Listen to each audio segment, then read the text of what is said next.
नमस्कार, आपका बहुत बहुत स्वागत है आरएन टीवी नेशनल में और मैं हूं आपके साथ वर्षा शर्मा। रुक करेंगे मध्य प्रदेश की खबरों की ओर।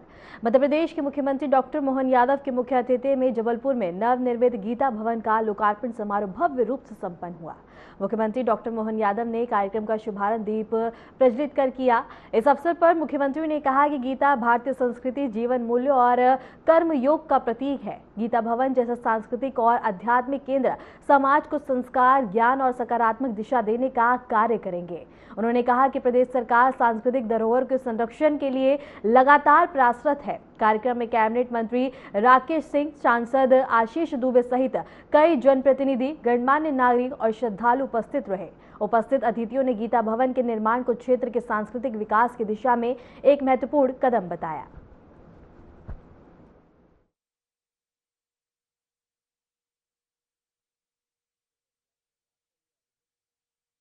अद्भुत धाम। इस मंच पर विराजमान माननीय मंत्री राकेश सिंह जी, माननीय सांसद आशीष दुबे जी, माननीय सांसद सुमित्रा वाल्मीकि जी, माननीय महापौर जगत बहादुर जी, माननीय विधायक अशोक रोहाणी जी, सुशील तिवारी जी, अभिलाष पांडे जी, नीरज सिंह जी, माननीय विधायक संतोष बरकड़े जी, जिला पंचायत के अध्यक्ष श्रीमती आशा मुकेश घोटिया जी, रिंकू विज नगर निगम के अध्यक्ष और भाजपा के अध्यक्ष माननीय रत्नेश सोनकर जी, राजकुमार पटेल जी। जब मैं नाम बोल रहा हूं तो ताली वाली बजाकर आप भी अपनी उपस्थिति से उनका सम्मान सभी का जोरदार तरीके से करें। आज का ये अद्भुत दिन है और यशस्वी प्रधानमंत्री के नेतृत्व में 2014 के बाद भी सच में भारत सरकार के माध्यम से भी सांस्कृतिक अभ्युदय का अद्भुत ये एक वातावरण, सुखद वातावरण चल रहा है।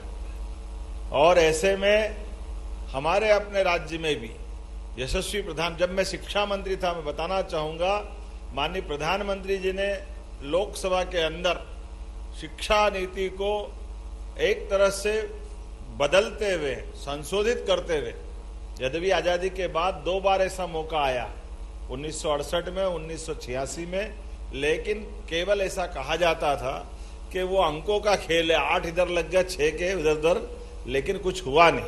लेकिन 2020 की जो शिक्षा नीति आई और 20 की शिक्षा नीति के बलबूते पर हमने अपने राज्य में शिक्षा नीति देश भर में लागू हुई, तो मध्य प्रदेश की धरती पे हुई, हमें इस बात का आनंद है।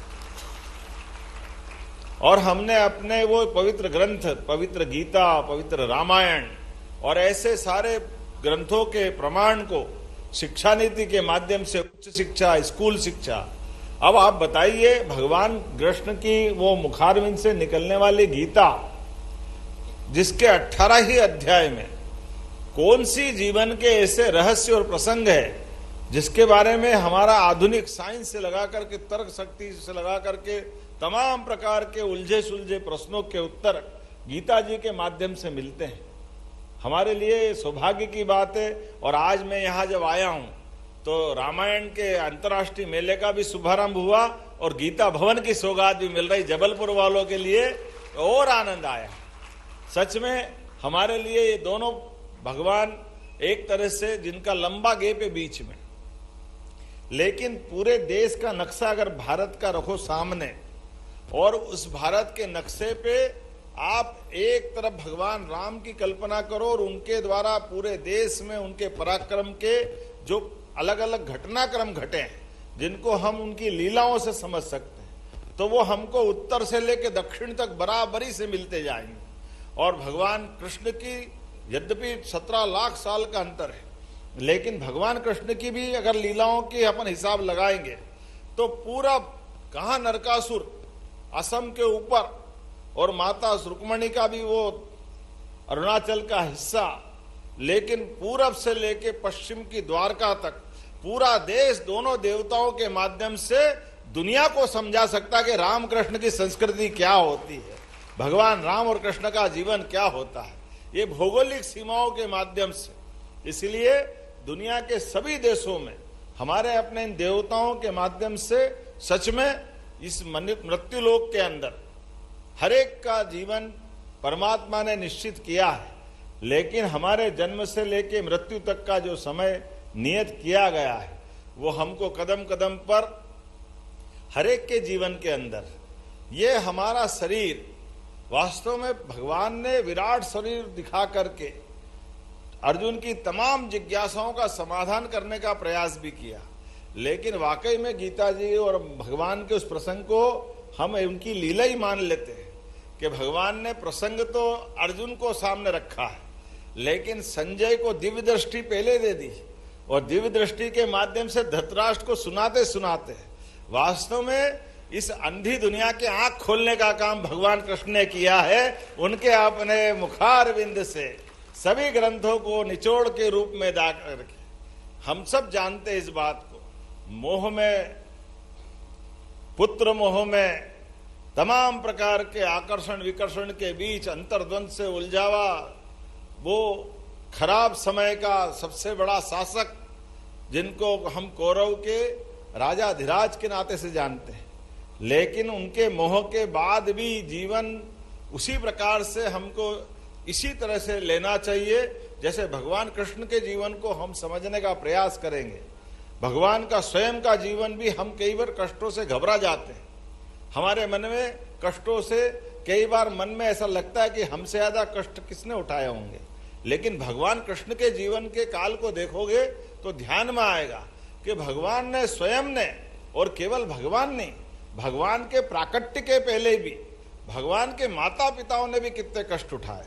कभी कल्पना कर सकते हैं कि जिनके माता पिता के पुत्र पुत्रियों के भगवान के पैदा होने के बाद जेल के अंदर आंखों के सामने एक बालक 9 माह में माँ बाप की जीवन की सबसे बड़ी धरोहर करके अपने पुत्र के पुत्री का जन्म होता है, और भगवान के प्रकट होने के पहले ही उस मांस के एक तरह से लोथड़ा है और उसको पैदा होते ही उनके सामने नरियल की तरह पटक करके जो खून का फव्वारा छूटता और जैसा दृश्य होता है, वाकई में वो दृश्य की कल्पना करना मुश्किल है।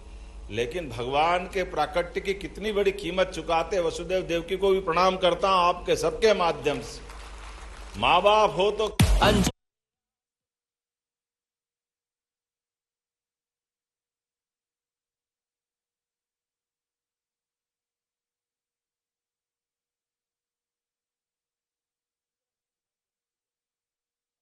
भगवान कृष्ण का तो जन्म जेल में हुआ, और जेल में जन्म होने के बाद भी जब 7 बच्चे इधर उधर करते करते लगातार बलिदान हुआ है, ऐसे में भगवान कृष्ण का जीवन बचाना अत्यंत कठिन था। और उस कठिन काल में राकेश जी कल्पना करो कैसा युक्ति बुद्धि से प्रयत्न हुआ होगा कि वसुदेव देवकी के साथ साथ उनके मित्र हैं नंद बाबा और यशोदा मैया, एक समय में दोनों के यहाँ संतान हो रही है, और मित्रता को निभाने के लिए, मित्र के बच्चे को बचाने के लिए, भगवान कृष्ण के जीवन के लिए नंद बाबा यशोदा कितना बड़ा त्याग करते, अपनी पुत्री को उनको देते हैं और उनके पुत्र को अपने पास लेते हैं। और हम सारे संत वृंद बैठे, माफ करना मेरा क्षेत्र तो राजनीति का है, लेकिन केवल ये प्रश्न के उत्तर हमको नहीं मिलते कि यशोदा मैया नंद बाबा ने जो अपना त्याग किया, अपने बच्चे को कहाँ दिया है और उसका क्या हुआ मालूम है। लेकिन जैसे ही भगवान कृष्ण को अपनाया, अपने जीवन में कभी एहसास ही नहीं हुआ कि कृष्ण भगवान यशोदा मैया के बेटे नहीं है या नंद बाबा के बेटे नहीं है। कितना अद्भुत हमारा ये संस्कार उस काल में दिया है। ये हमारे अपने उस काल की ऐसे रहस्यों से लगा करके, भगवान कृष्ण के बाल्यकाल में तो उनको ध्यान नहीं आया होगा, लेकिन बाद के काल में तो ध्यान में आया ही होगा ना, कि हमारे जब आपने कंस को मारने के बाद उनका परिचय तो वहां हुआ कि वसुदेव देवकी तो यहां थे। अब भगवान को कहीं ना कहीं तो ध्यान में आया होगा कि फिर ये यहाँ माता पिता है तो वो कौन है। यशोदा, नंद मैया, नंद बाबा, जिनके बिना तो कृष्ण भगवान के लिए उनका माखन से लेके सारी वृंदावन गोकुल की लीलाओं का घटनाक्रम, दुविधा के साथ भगवान के मन में एक भाग्य भी है और एक थोड़ा कष्ट भी है कि एक साथ 2 माता पिता दोनों अपने अपने जीवन की पराकाष्ठा कर रहे हैं, लेकिन भगवान ने दोनों को निभाया। हमारे लिए सौभाग्य की बात है। इसीलिए कंस को मारने के बाद भी हम सब के लिए इतना बड़ा उदाहरण है, दुनिया के अंदर ऐसा कहीं उदाहरण नहीं है कि कंस जैसी उस समय की सबसे बड़ी सत्ता को मारने के बाद होगा, लेकिन वो प्रबंधन में हर एक वो जगह, लेकिन इंद्रप्रस्थ बनवाने से लेकर के पांडवों के हक के सारे मसले पे भी भगवान ने अपनी जो भूमिका अदा की। कभी कभी ये ध्यान में आता, ये भी कितना कठिन प्रसंग होगा कि भगवान कृष्ण के महाभारत के उस भीषण युद्ध में जब गीता पे बात हो रही होगी, गीता की चर्चा हो रही होगी, लेकिन गीता के साथ भगवान ने अर्जुन को जो ज्ञान दिया अपने सबके लिए वो काम का है कि हमारे कर्मवाद के सिद्धांत पे ये 3 मार्ग है। 3 मार्ग में से एक तो हम सबको मालूम है, हमारी दुनियादारी में हम फंसे रहते हैं, लेकिन जो जिएगा, जो जन्मा है उसकी मृत्यु पक्का है। तो जन्म से लेकर मृत्यु में हमारी सबकी रिश्तों की सीमाएं लिमिटेड हो सकती, उसको बड़ा घटा नहीं सकते। ऐसे में ये जो आखिरकार हम सबके जीवन में ये कठिन प्रश्न आएगा कि जब हमको कोई एक मार्ग चुनना हो तो वो सही मार्ग कैसे हो, ये भगवान कृष्ण ने उस समय भी बताया। और सच में कौरव पांडव का युद्ध तो कौरव या पांडव जो भी जीतेगा उसकी विजय होती, ये युद्ध तो उस काल के लिए हो रहा था। लेकिन उस युद्ध के दरमियान एक और बड़ी सेना दिखाई देती। वो बड़ी सेना कहां खड़ी थी? वो अजय सेना, जिससे भगवान ने कभी हार नहीं मानी। और भगवान ने तो रथ हाँकने का काम हाथ में लिया और अपनी सारी सेना को कौरव को दे करके एक तरह से उनने अपने आप के लिए भी, कभी भगवान की कल्पना करो कि जिनने अजय रूप से जीवन भर उनके साथ युद्ध करते करते हमेशा, उसमें कोई मेरा नाम राशि हो, कोई मंत्री जी का नाम राशि, कोई किसी नाम राशि हो, जो भगवान के साथ कदम से कदम मिला के जीवन भर लड़ते रहिए, लेकिन भगवान ने कौरवों के साथ दे करके जब उनको युद्ध में उनका बलिदान होते देखा होगा तो भगवान की आत्मा पे क्या बीत रही होगी। और कभी कभी वो ये भी कल्पना करो कि वो सेना का अधिकारी होगा, सैनिक होगा, वो कोई तो प्रश्न कर रहा होगा, भगवान हम तो आपके आदेश से सामने खड़े हुए, लेकिन आप अंदाज लगा लो 18 दिन चलने वाले युद्ध में कोई नहीं बचा, सबका बलिदान हुआ। और भगवान कृष्ण ने वो जो कालिया नाग के ऊपर मुस्कान कायम की थी कि सारे कष्ट में, सुख में, दुख में, जीवन में हमारे लिए जीवन का हर क्षण आनंद के साथ जियो, वो हमारे महाभारत के युद्ध में भी दिखाई देता है। और भगवान के राष्ट्रीय स्वयंसेवक संघ प्रमुख मोहन भागवत भोपाल में आरएसएस द्वारा आयोजित सामाजिक सद्भाव सम्मेलन में शामिल हुए। इस अवसर पर उन्होंने समाज में आपसी सद्भाव, एकता और आवश्यकता पर जोर दिया। अपने संबोधन में मोहन भागवत ने कहा कि सद्भावना समाज की सदा के लिए आवश्यकता है। जीवन के प्रति हमारे समाज की एक कल्पना रही है कि हम भौतिक दृष्टि से भी सुखी रहे और आध्यात्मिक दृष्टि से भी उन्नत हो। यह सोच आपको समाज के हर वर्ग में मिलेगी। सम्मेलन में बड़ी संख्या में स्वयंसेवक, सामाजिक संगठनों के प्रतिनिधि और गणमान्य नागरिक उपस्थित रहे। कार्यक्रम का उद्देश्य समाज के विभिन्न वर्गों के बीच संवाद बढ़ाना और सामाजिक एकता को मजबूत करना रहा। सद्भावना ये समाज की सदा के लिए आवश्यकता है। समाज कहने से ही उसमें सद्भावना है, ऐसा अर्थ होता है। हम लोग अंग्रेजी में बात करते हैं तो हम सोसाइटी कहते हैं या कम्युनिटी कहते हैं, लेकिन समाज का वो ट्रांसलेशन नहीं है, भाषांतर नहीं है। समाज ये अपनी भाषाओं का शब्द है। सम अज ऐसा उसका विग्रह होता है। तो समान गंतव्य वाले हमारे देश में, हमारी इस समाज का एक समान गंतव्य रहा है। हम उसको बोल नहीं सकते, भूल गए, हम जानते नहीं, लेकिन जाने अनजाने, चाहे अनचाहे, हम कर वही रहे हैं, क्योंकि ये हमारे ऋषिमुनियों की परंपरा ने हमारे डीएनए में भर दिया है। किसी को भी आप पूछो, अनपढ़ व्यक्ति को भी पूछो कि जीवन कैसे जीना है, कैसा जीवन होना चाहिए, तो वो सहज रूप से बताएगा। जैसे कबीर जी ने बताया उसी अर्थ का बोलेगा। साईं इतना दीजिए जामे कुटुंब समाए, मैं भी भूखा ना रहूं, साधु भी भूखा न जाए। तो हमारे समाज की ये कल्पना है जीवन की कि भौतिक दृष्टि से भी सुखी रहे और आध्यात्मिक दृष्टि से भी उन्नत हो। मैं अकेले के लिए नहीं जीऊं। अपने व्यक्तिगत जीवन में मैं भगवान को पालूं और जीवन जीते समय मेरा जीवन स्वार्थ का न रहे, सेवा परोपकार का रहे। ये कल्पना आपको सर्वत्र मिलेगी, गरीब से गरीब व्यक्ति से लेकर अमीर से अमीर व्यक्ति तक। ये मिलेगी हमको, क्योंकि वो हमारा डीएनए है, ऐसा जैसा कहते हैं वैसा है। क्योंकि हमारा समाज ही सद्भावना के आधार पर ही उत्पन्न हुआ है। हमारे ऋषि मुनियों ने जब ये जाना कि सृष्टि अस्तित्व एक है और जो विविधता दिखती है वो एक का ही आविष्कार है, तो उस एक सत्य को पाने से शाश्वत आनंद सुख मिलता है और जीवन सार्थक होता है। अब सारा अस्तित्व एक है तो दुनिया भर के लोग हमारे ही लोग हैं। अब हमारे हैं और हमको एक शाश्वत सत्य मिला है, सुख का आधार मिला है, जीवन सार्थक करने वाला उपाय मिला है, तो हमको सबको बताना है, क्योंकि सब हमारे हैं।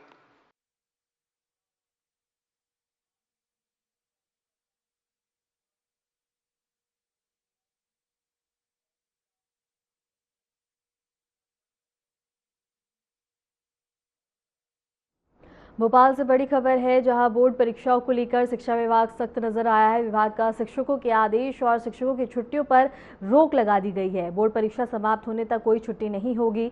इस वक्त की बड़ी खबर हम आपको बता रहे हैं, जहां बोर्ड परीक्षा को लेकर सख्ती अब यहां बरतती हुई नजर आई है। और भोपाल से बड़ी खबर है, जहां बोर्ड परीक्षाओं को लेकर शिक्षा विभाग का सख्त रुख देखने को मिला है। विभाग का शिक्षकों के लिए आदेश जारी हुआ है। शिक्षकों की छुट्टी पर रोक लगा दी गई है। बोर्ड परीक्षा समाप्त होने तक कोई भी छुट्टी नहीं दी जाएगी। इस वक्त की बड़ी खबर हम आपको भोपाल से बता रहे हैं, जहां बोर्ड परीक्षा समाप्त होने तक कोई भी छुट्टी नहीं दी जाएगी। शिक्षकों की छुट्टी पर रोक लगाई गई है। विभाग का शिक्षकों के लिए आदेश देखने को मिला है। भोपाल से बड़ी खबर बता रहे हैं, जहां बोर्ड परीक्षाओं को लेकर शिक्षा विभाग सख्त नजर आया है। विभाग का शिक्षकों के लिए आदेश जारी हुआ है। शिक्षकों की छुट्टी पर रोक लगा दी गई है। बोर्ड परीक्षा समाप्त होने तक कोई भी छुट्टी नहीं दी जाएगी।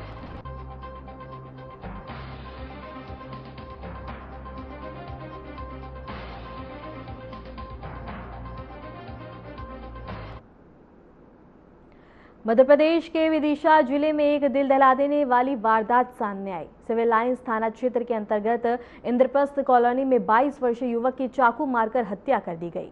बताया जा रहा है कि युवक एक महिला के साथ हो रही कथित छेड़छाड़ का विरोध कर रहा था। इसी रंजिश में उस पर जानलेवा हमला किया गया। घटना शनिवार देर रात की है, जब युवक पर आरोपियों ने चाकू से ताबड़तोड़ वार किए। गंभीर रूप से घायल युवक को तत्काल अस्पताल में भर्ती करवाया गया, जहां डॉक्टरों ने उसे मृत घोषित कर दिया। घटना के बाद इलाके में सनसनी फैल गई है और परिजनों में कोहराम मच गया है। मामले की जानकारी देते हुए अतिरिक्त पुलिस अधीक्षक प्रशांत चौबे ने बताया है कि पुलिस चौकी में पहुंचकर शव को पोस्टमार्टम के लिए भेज दिया है और पूरे मामले की जांच की जा रही है। घटनास्थल और आसपास लगे सीसीटीवी कैमरों की फुटेज खंगाली जा रही है, ताकि आरोपियों की पहचान की जा सके। पुलिस का कहना है कि जल्दी आरोपियों को गिरफ्तार कर लिया जाएगा।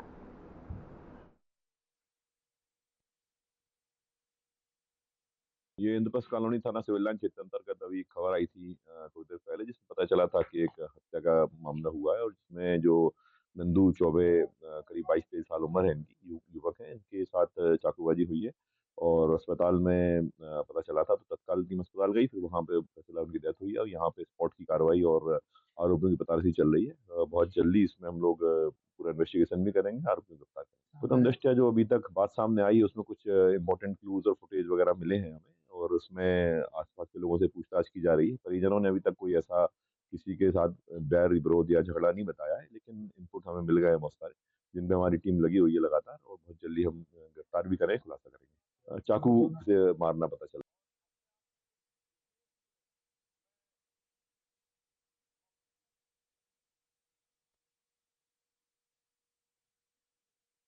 जबलपुर में चौथे विश्व रामायण सम्मेलन का भव्य शुभारंभ हुआ। मानस भवन परिसर में आयोजित इस सम्मेलन में सांस्कृतिक, कलात्मक और भक्तिमय प्रस्तुतियों ने वातावरण को राममय बना दिया। देश विदेश से आए विद्वानों, कलाकारों और श्रद्धालु की सहभागिता के साथ कार्यक्रम आस्था और संस्कृति का संगम बना।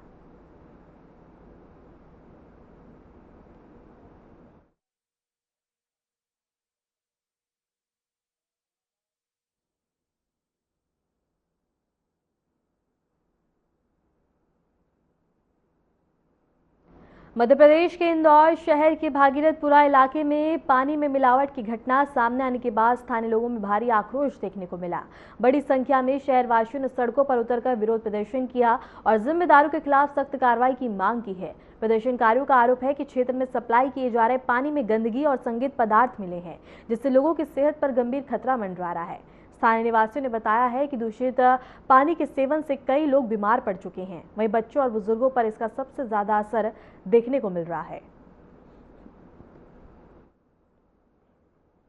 और इसके साथ ही भागीरथपुरा में दूषित पानी को लेकर स्थानीय लोगों में आक्रोश देखने को मिल रहा है। गंदे पानी से लोग बीमार पड़ रहे हैं। सबसे ज्यादा असर बुजुर्ग और बच्चों पर पड़ता हुआ नजर आ रहा है।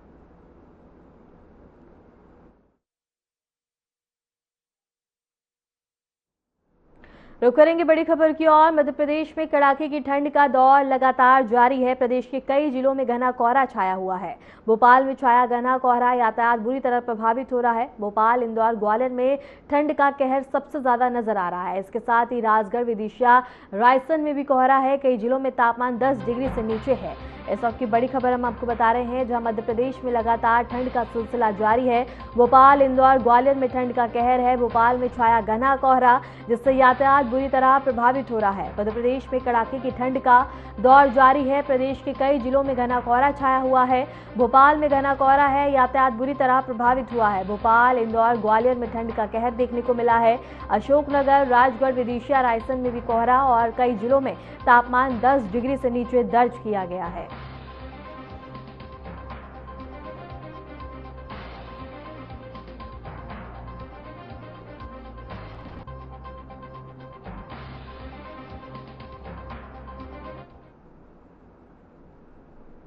भारतीय महिला क्रिकेट टीम की खिलाड़ी क्रांति गौड़ उज्जैन दौरे पर रहीं। इस दौरान उन्होंने विश्व प्रसिद्ध महाकालेश्वर ज्योतिर्लिंग मंदिर में दर्शन पूजन किया और अल सुबह आयोजित भस्म आरती में सहभागिता की। क्रांति गौड़ ने विधि विधान से भगवान महाकाल का पूजन अर्चन कर देश, प्रदेश और अपने खेल जीवन की सफलता की कामना की। मंदिर परिसर में उन्होंने श्रद्धा और भक्तिभाव के साथ महाकाल के दर्शन किए। भस्म आरती के दौरान मंदिर परिसर जय महाकाल के जयकारों से गूंज उठा। दर्शन के बाद क्रांति गौड़ ने कहा कि महाकाल के दर्शन कर उन्हें आत्मिक शांति और सकारात्मक ऊर्जा की अनुभूति हुई है। उन्होंने इसे अपने जीवन का विशेष अनुभव बताया। मंदिर परिसर की ओर से व्यवस्थाएं की गई थी। श्रद्धालु और खेल प्रेमियों में भारतीय महिला क्रिकेट को देखने को लेकर खासा उत्साह देखने को मिला।